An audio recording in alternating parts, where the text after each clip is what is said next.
اعوذ باللہ من الشیطان الرجیم بسم اللہ الرحمن الرحیم نحمده ونصلی علی رسول الکریم وعلی آلہ الطیبین الطاہرین واللعنۃ علی اعدائهم من اول دہر الی ابد الآبدین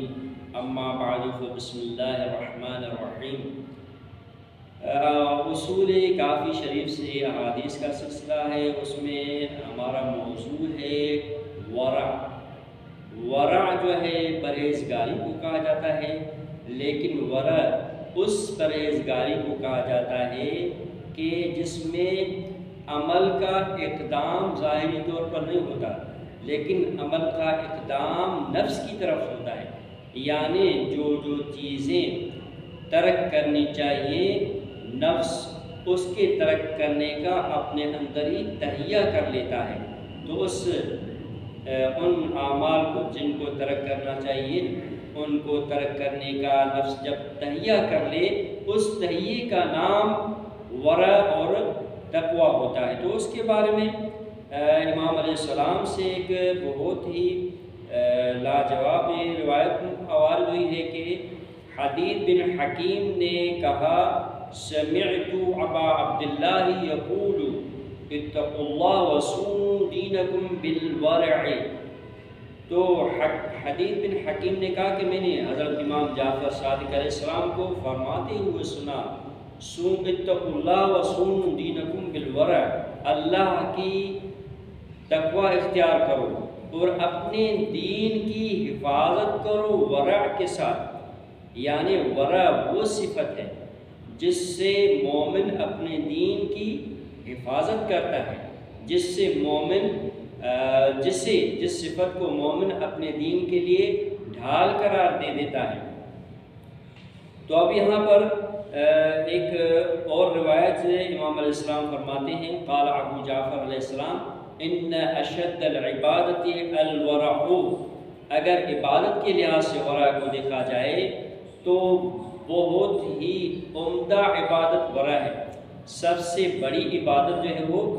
ورع ہے، جیسے کہ امام جعفر صادق علیہ السلام فرماتے ہیں اپنے ایک قول میں کہ انما اصحابی من اشتدت ورعہ، میرے اصحاب کہلانے کے لائق جو لوگ ہیں وہ ہیں جو بہت ہی زیادہ اہتمام کرتے ہوں ورع کا، وعمل لخالقہ ورجا ثوابہ فہؤلاء اصحابی، اپنے خالق کے لیے عمل کرتے ہوں اور عمل کے ساتھ ساتھ اللہ کی بارگاہ سے ثواب کے امیدوار بھی ہوں، تو ایسے لوگ میرے اصحاب ہیں۔ تو امام علیہ السلام فرماتے ہیں جسے جعفری کہلوانا، جسے صادق آل محمد کا صحابی کہلوانا ہو تو اسے چاہیے کہ سب سے زیادہ ورع کا پابند ہو۔ اس کے بعد ایک روایت ہے میرے پاس، حفص بن غیاث کہتے ہیں کہ سألت ابا عبداللہ عن الورع من الناس فقال الذي يتورع عن محارم اللہ عز وجل۔ حفص بن غیاث کہتے ہیں کہ میں نے حضرت امام جعفر صادق علیہ السلام سے پوچھا کہ ورع اختیار کرنے والا شخص کیسا ہوتا ہے، یعنی کس شخص کو، کس مومن کو ہم ورع کی صفت کے ساتھ یاد کر سکتے ہیں؟ تو امام علیہ السلام نے فرمایا الذی یتورع عن محارم اللہ، ورع کی صفت رکھنے والا وہ مومن ہوتا ہے جو ہر اس چیز سے، ہر اس کام سے پرہیز کرے جسے اللہ نے حرام قرار دے دیا ہے۔ بس جس مومن کو دیکھا جائے کہ وہ حرام سے پرہیز کرتا ہے، حرام کاموں سے اپنے آپ کو روک لیتا ہے، تو اس میں ورع ہے۔ اور جب وہ دیکھے کہ وہ حرام کام کو انجام دینے سے نہیں رکتا، یعنی نفس کے اندر حرام کام کو انجام نہ دینے کا تہیہ جس کے پاس نہیں ہوتا ہے، جسے کوئی حرام کام مل جائے وہ انجام دے دیتا ہے، تو وہ شخص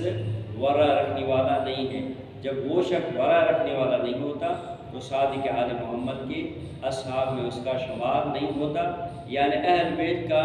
شیعہ وہ نہیں ہوتا۔ الحمدللہ رب العالمین۔